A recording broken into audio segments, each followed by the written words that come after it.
국민의힘 인요한 혁신위원장이 오늘 오후 혁신위원 인선을 발표합니다.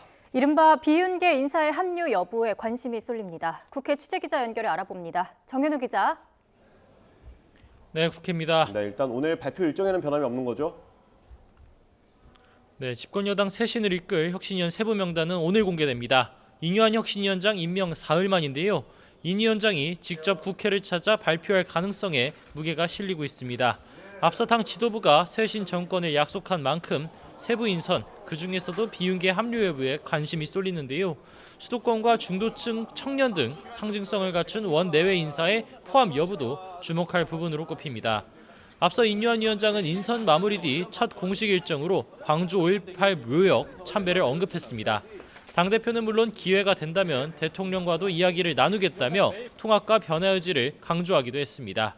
이런 가운데 민주당 이재명 대표는 조금 전부터 전현직 원내대표와의 오찬견 간담회를 진행했습니다. 내년 총선 승리를 위한 전략 등 당 운영 전반에 관한 조언을 청취할 것이란 관측이 나오고 있습니다. 특히 이재명 대표 체포안 가결 후폭풍으로 물러난 박광원 전 원내대표는 물론 대표적 비명계로 꼽히는 홍영표 전 원내대표 등이 참석하는 만큼 당 통합 관련 메시지가 나올지도 주목됩니다. 계파 갈등 뇌관으로 꼽히는 지명직 최고위원 후임 인선과 관련해 이 대표는 여전히 고심을 이어가고 있습니다. 네, 오늘 국정감사 소식 등도 알아보겠습니다. 과방위 종합국감에서 YTN 민영화 등 방송 현안을 둘러싼 공방이 예상되죠. 네, 21대 마지막 국정감사가 마무리 단계에 접어든 가운데 과방위에선 윤석열 정부 방송 정책과 관련해 여야의 치열한 공방이 예상됩니다. 특히 최근 유진그룹에서 YTN 공기업 지분을 인수하기로 한 것을 두고 방통위의 관련 심사를 앞둔 만큼 주요 쟁점이 될 전망입니다. 야당은 이번 매각이 속전속결로 이뤄졌다며 과정의 적격성에 의심의 눈초리를 거두지 않고 있습니다.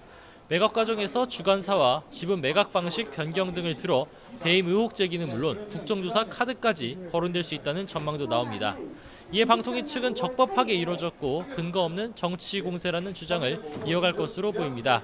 지분 인수 심사 역시 법과 원칙에 따라 진행하겠다는 건데 여당 역시 이러한 방통위 주장에 힘을 실을 것이란 관측입니다. 여기에 김만배 씨 허위 인터뷰 의혹 등 가짜뉴스 문제 제기를 고리로 언론계 편향을 바로잡아야 한다며 맞불을 놓을 것으로 보입니다. 그 밖에도 법사위 국감에선 감사원의 전현희 전 국민권익위원장에 대한 감사 착수 계기 공방이, 행안위 국감에선 선관위 해킹 취약 관련 국정원의 보안 점검이 선관위 장악 의도라는 야당과 이를 반박하는 여당 사이 신경전이 예상됩니다. 이런 가운데 오후에는 민주당 주도로 노란봉투법과 방송법 개정안이 국회 법사위에서 본회의로 직회부된 것이 적법한지에 대해 양당의 공방이 예상되는 상황입니다.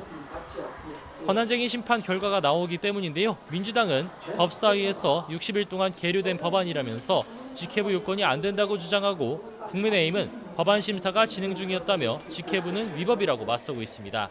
여당 반대에도 민주당은 두 법안을 11월 본회의에서 처리하겠다는 계획이라 이후 헌재 판단에 이목이 쏠리고 있는 상황입니다.